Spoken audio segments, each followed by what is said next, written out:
Welcome to The Legend of Zelda Tears of the Kingdom, coming May 12th, 2023 for the Nintendo Switch. And oh my god, I've never been so excited in my entire life in the gaming world this year specifically. So yeah, we're just gonna watch the trailer and then we're gonna go back and examine it because why not? I'm awake, let's do this.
Okay, let's turn this volume down for the retread. Oh my god, Breath of the Wild 2 is dead. Welcome, Tears of the Kingdom. You are sorely appreciated.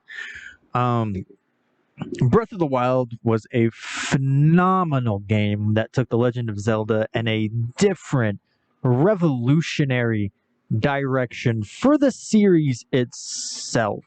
I wouldn't say the game was revolutionary as a whole on the gaming industry in terms of gameplay impact, but in terms of sheer will impact on the gaming industry, this game certainly did. Like, I will say this game wasn't as revolutionary as The Witcher 3 The Wildlands was to the gaming world, but its impact upon release was felt just the same. And especially to the Legend of Zelda series, shaking it down to its very core, revolutionizing and evolutionizing the series going forward. Honestly, with The Legend of Zelda Tears of the Kingdom, I hope that whatever Zelda game comes after this will probably be a brand new iteration and everything. But that being said, I hope it strikes the balance Skyward Sword wanted. And I know I say that and a lot of people are trying to kill me. That's not what I mean. What I mean is I hope it strikes the balance between linear and open sections a lot better than what Skyward Sword tried doing, if that makes sense. Because I feel like dungeons in an open world setting like this can work, obviously. I mean, A Link to the Past is basically an open world 2D game with dungeon progression. It obviously can work, and Breath of the Wild didn't do that. It opted for the Majora's Mask format, so to speak, with the 4 divine beasts before facing off with Ganon. But you had so much to do before you could take on the divine beast, and you could take on the divine beast in any order you wanted. For me in particular, I literally cleared out the area, did every mission leading up to the divine beast, got to the divine beast, and then said, "See you later," and then went on to the next area and did the exact same thing. did all the missions leading up to the Divine Beast, got to the Divine Beast and said, see you later, and then moved on to and I did that for all 4 areas. And then once I was finally at all 4 areas, I kind of looked at each Divine Beast and was like, okay, this is the one I'm least interested in, so I'm going to go there first. And then I just basically went in order of least interested to most interested. So with that being said, I hope Tears of the Kingdom bring back traditional dungeons. If it does bring back shrines, I hope it's cut down from 120. That was just too much. There were obvious shrines that were padded that did not need to be padded, and I hope if they bring shrines back that there is not 120. Cut that down in half. 60. You have 60 shrines, and in those 60 shrines, you fully develop the idea further and make it more impactful than the ones from Breath of the Wild. Because Breath of the Wild had some that were great, some that were, tutorials, and some that were blessings because you did something in the overworld. And then you had the major strength tests and what I hated the strength test shrines because they got so tedious. Because it got to a point to where they were the only things really left for me was the strength tests. They were literally the last ones I had to do and had to go find and search out. And I eventually did it. I beat all 120 shrines and got the the gear of the wild at the shrine in the Forgotten Temple. I did all of that for sure, but I really hope that the next Zelda game is a little more experimental with linearity and open area, if that makes sense. That's just kind of what I want to see, because then the game would come out a little sooner. You wouldn't have to wait 5 years for the next big open world installment. Granted, they had a lot of the physics and the world assets done and ready because this is the same Hyrule. The reason why Tears of the Kingdom is a thing is because they loved the Hyrule of Breath of the Wild so much they wanted to reuse it and put another twist on it. Hence the floating castle and stuff. So, with the next entry, I kind of don't want to see a Hyrule as big as the one in Breath of the Wild, per se. I don't know. I kind of just want something more akin to Twilight Princess and Skyward Sword. And my idea pattern for Zelda going forward would to be a more traditional 3D Zelda game, followed by an open world Zelda game, and then rinse and repeat. That would be my ideal pattern, because I love the open world Zelda games, but I also love the Twilight Princess, Wind Waker, Ocarina of Time, Majora's Mask, Skyward Sword. I love those 3D Zelda games to death. I love their styles and I love their patterns. I do agree that Skyward Sword had sort of the weakest land segments, with the constant reuse of, let's say, the woodland area, and then the second visit you just flood it. And then you go back to the volcano, and then you go back to the desert, Sure, that was the worst implement of it, whereas Twilight Princess, Skyward Sword, or not Skyward Sword, Twilight Princess, Ocarina, and Majora's Mask easily had the more intriguing overworld. Skyward Sword had the most beautiful, for sure. Skyward Sword had the best characterization of the series, and still does have the best characterization.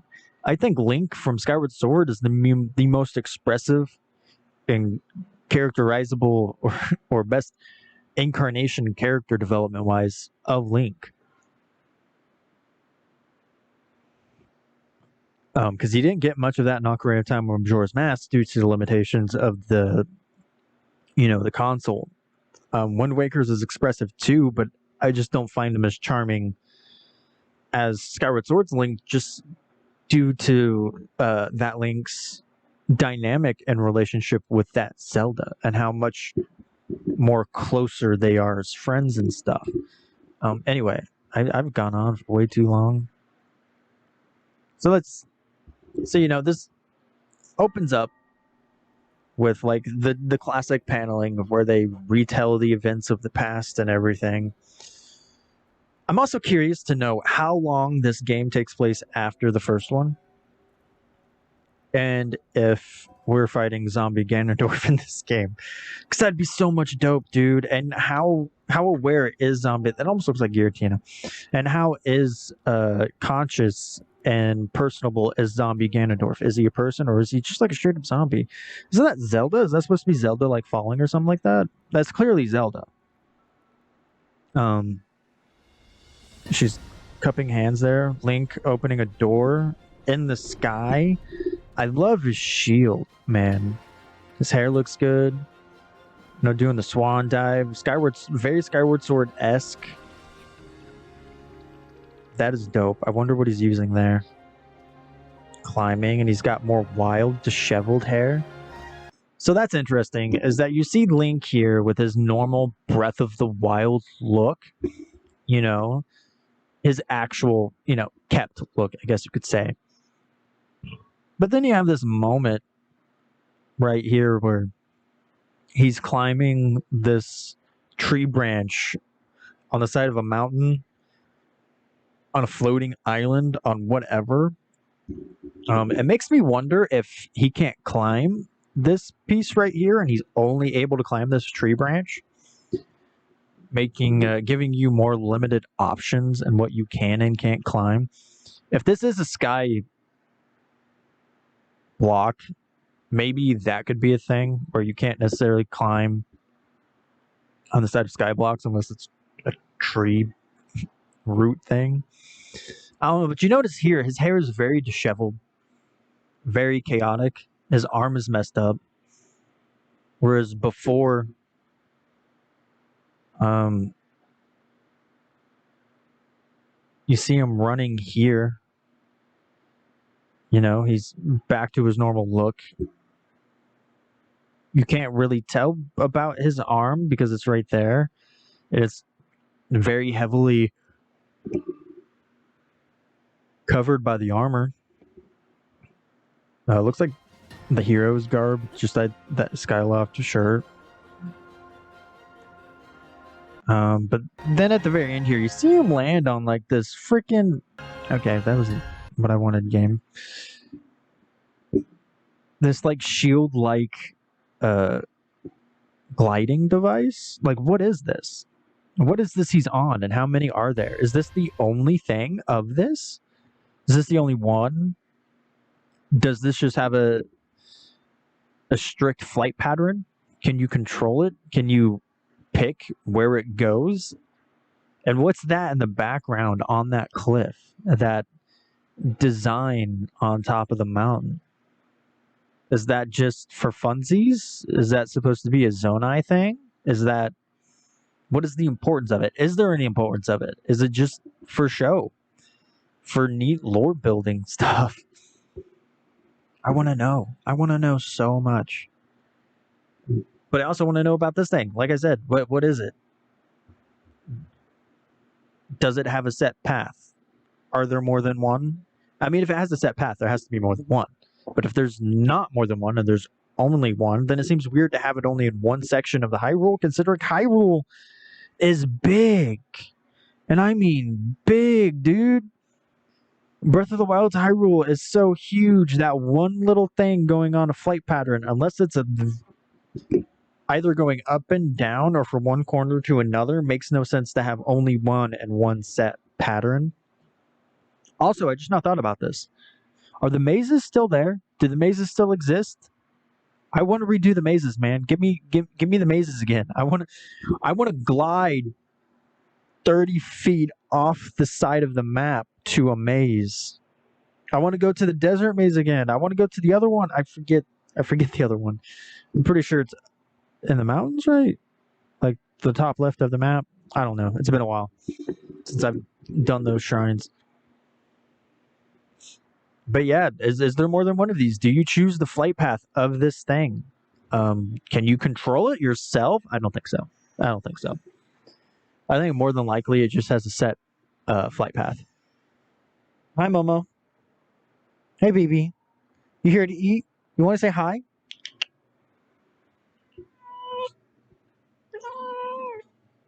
Yeah.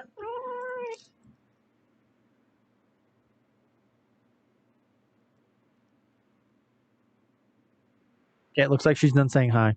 Oh, okay, yeah, like classic. Take the microphone away and you start meowing. Anyway, that is very interesting. And then it's also this, which is very similar to like the design piece on the top of the mountain, and then Tears of the Kingdom. Okay, so as I mentioned at the end of the direct, they explained that the reason why they did not give the title for The Legend of Zelda: Breath of the Wild 2 in the last direct it appeared in, which I'm pretty sure was somewhere around June, May. So like 3-4 months ago, they said the reason why they didn't want to reveal it was because it would give too much about the story. And he said once the title comes out, you will understand why. Or maybe he didn't say once the title comes out, but once the game comes out, you'll understand how the title connects and gives a little away about the story. But that was the main reason why they didn't give away the title in the last direct, was because they didn't want to. They thought the title gave too much away this far out from the game, which makes sense because the last time they announced, they showed the game in a direct, the game would be a year out, just about. And now it's what, 8 months away? Less than 8 months away? No, yeah, eight. Yeah, less than 8 months away. Because if the direct came out yesterday, then it would be 8 months exactly. But no, 7 months and 30 days. Away from Breath of the Wild: Tears of the Kingdom. So, with that being said, how does Tears of the Kingdom relate to this game? How does Tears of the Kingdom relate to the story of this game? That's curious indeed. But I think that's enough rambling for now about The Legend of Zelda: Tears of the Kingdom, coming May 12th, 2023 for the Nintendo Switch. I'm super excited, as you can tell. I hope you're super excited. I know my friends in this Amino chat are super excited. I say friends, but I don't know any of them really. They don't know me. This is the first time I've extensively talked in this chat without just putting the eyeball emojis. And that cover is dope. Just Link standing on a sky building piece looking down to the clouds. Breath of the Wild art's so good. Makes me want to drag out my well, what is it? It's the art book Creating a Champion. I've got like the special. My ex got me the special edition of it for my birthday. Oh God, in 2019, I believe. I don't know, it's a long time ago, but it makes me want to dig it out. But in order to dig it out, I'd have to go to my freaking unit and find my book. Find my book tote and drag it out, which that takes a lot of effort. Hi, Momo. Don't. Whatever. But yeah, what do you think about The Legend of Zelda: Tears of the Kingdom's title? What do you think of Tears of the Kingdom? I think it's a dope title, and I'm very intrigued to see how it relates to the story, and I'm intrigued to see the theorists talk about it. But yeah, I've rambled for way too much. Hope you have a great day. Remember, you can be the best you can possibly be. Give the video a like, comment, Philip is super special, awesome. Subscribe if you haven't. That'd reel me out. And ta-ta for now.